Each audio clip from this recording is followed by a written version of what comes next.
बोले एक समय में एक ब्राह्मण थे। बोले कौन? बोले आत्मदेव नाम के। आत्मदेवा पुरे तस्मिन् सर्ववेद विशारदा। आत्मदेव नाम के एक ब्राह्मण थे, वो वेद का पाठ करते थे। और उनकी पत्नी बोले लोक भारता रता क्रूरा प्रायशो बहुजल्पिका सुराचाग्रह कृत्येषु कृपणा कलह प्रिया। बोले वो जितने शांत भाव के थे, उसकी पत्नी उतने ही विपरीत अवस्था की थी। बोले बिना लड़ाई झगड़े करे महाराज उनका भोजन नहीं पचता था। बोले अगर कोई खबर मिल गई तो बोले पेट में दर्द। क्यों? बोले जब तक ये ट्रांसफर नहीं कर लेंगे जब तक दर्द होने लगा। इस भाव से महाराज बहुत जल्पिका, बहुत बात करने वाली थी। जैसे कहते नहीं बकर बकर बकर बकर लगाए, किसी की ना सुनना, अपनी ही श्रेष्ठता रखना, ऐसी वो स्त्री थी उनकी। और महाराज क्या हुआ, उनके कोई संतान नहीं थी महाराज जी के। तो महाराज जी की जब संतान नहीं थी तो आज संतान ना होने के दुख से वो मरने जा रहे हैं और मरने के लिए वन में चले गए। और वन में जब गए तो वहाँ पर क्या हुआ, बोले वहाँ पर कुछ संत निकल रहे थे और संतों की दृष्टि उन आत्मदेव पर पड़ी। आत्मदेव के समीप गए और संतों ने पूछा, हे ब्राह्मण देवता आप क्यों रो रहे हो? तो आत्मदेव जी ने कहा, हे ऋषिवर मेरे कोई संतान नहीं है, इसलिए मैं मरने के लिए वन में आया हूं। और इससे छुटकारे का कोई उपाय अगर आप जानते हो तो बतलाइए। तब महाराज संतों ने उनको उपदेश दिए कि हे ब्राह्मण देवता आप तो ज्ञानी हैं, यह संसार की मोह माया में मत फंसो। परमात्मा ने अगर आपको पुत्र नहीं दिया है तो वो आपको अपनी ओर खींचना चाहते हैं, उस मार्ग पर लाना चाहते हैं।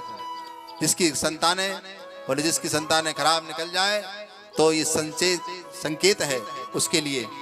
बोले वो समझ जाए कि परमात्मा मेरा मार्ग प्रशस्त कर रहा है, अब मुझको अपना मार्ग बदल लेना चाहिए, क्योंकि पुत्र के लिए आपने सब कुछ कर लिया और अब वो नहीं सुधर रहा है तो उसको त्याग कर दीजिए, नहीं तो उसके चक्कर में आपका भी नाश हो जाएगा।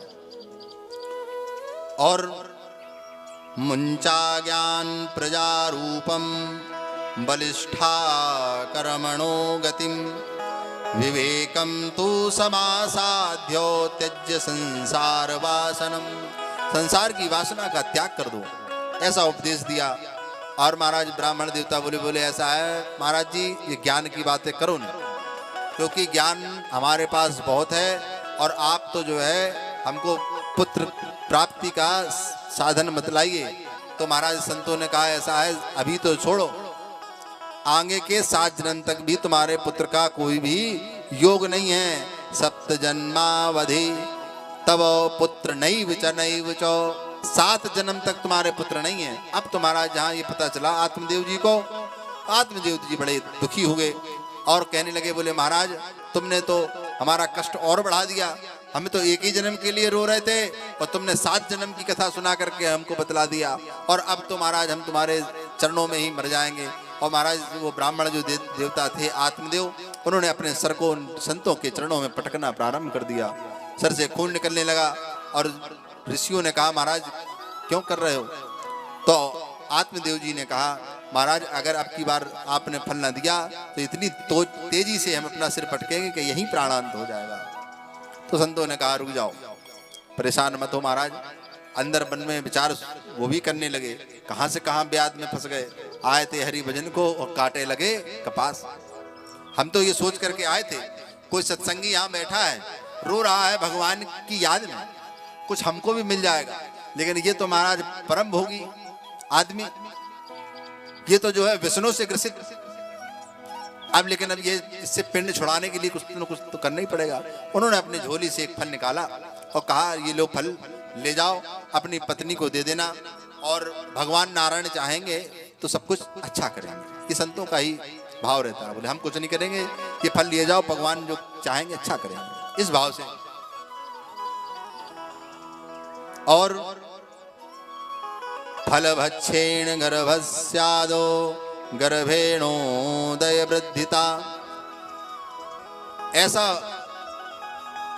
जो फल लेकर के जब वो गए अपनी पत्नी के पास और पत्नी से उन्होंने कहा, सुनो धुंधली, ये मैं फल लाया हूँ, ऋषियों का आशीर्वाद है, इसको तुम पाओ और इससे निश्चित ही तुम्हारे संतान होगी। ऐसा कह करके अपने पत्नी को दिया फल। तो पत्नी ने उस समय नहीं खाया। और ये पत्नी है कौन? ये पत्नी बुद्धि है। और आत्मदेव बोले आत्मदेव आत्मा। छोटी सी बात कह करके आगे बढ़ेंगे, उसके बाद आरती का समय जो कि होने जा रहा है। कल से कथा का फिर आनंद के साथ विस्तार करेंगे। और आत्मदेव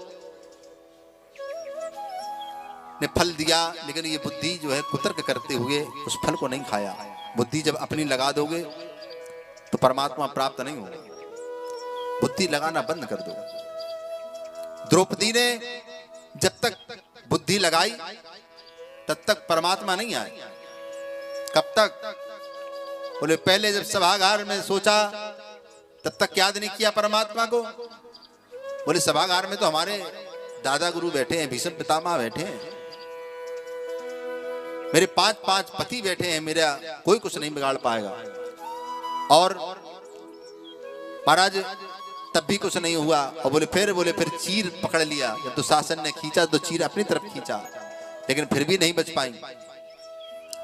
तब छोड़ दिया उस चीर को कि अब परमात्मा तुम ही जानो। पूरी बुद्धि का समर्पण कर दिया। और जब समर्पण कर दिया तो परमात्मा चीर के स्वरूप में ही वहां पर आ गए और रक्षा करी।